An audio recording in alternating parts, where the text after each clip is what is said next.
Hi, this is Bonnie Giller with Diet Free Radiant Me, and today we're going to talk about how the process of intuitive eating can actually help you really find your true food preferences. When you are dieting and restricting, there are often foods that you think you love, but you don't really give yourself the time to taste it because when you're eating them, you're typically binging and just stuffing them in your mouth. So for example, my client Lisa, who loved those mini cupcakes, those little birthday cupcakes that she would often send into her child's school when it was their birthday. And she knew they were a no-no for her because she was living on a diet all the time. When inevitably her child would bring home those leftover cupcakes, she would just not be able to resist, but she wouldn't just have one. She would pretty much finish off whatever was brought home. And when we started to work on the intuitive eating journey and we worked on making peace with food, one of which were these cupcakes, she realized that, you know what, I don't even like these cupcakes anymore. They taste artificial, they don't taste good in her mouth, they don't feel good in her body.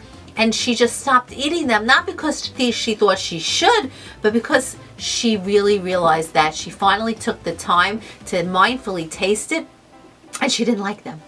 And so this journey is amazing because all of a sudden you're going to notice foods that you thought you loved and perhaps you don't love them anymore, or foods that you didn't think you love and now you do love, because your body begins to crave lighter, healthier foods now that you're opened up to it on this journey.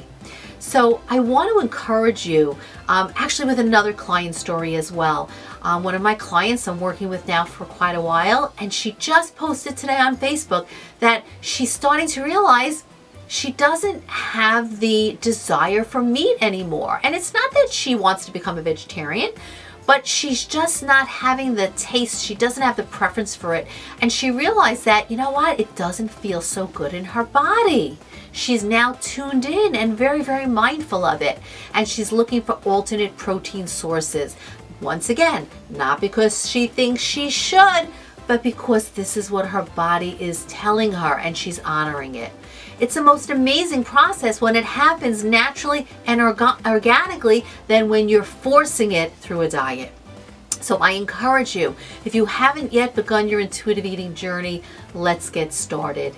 It will give you the freedom to eat forever.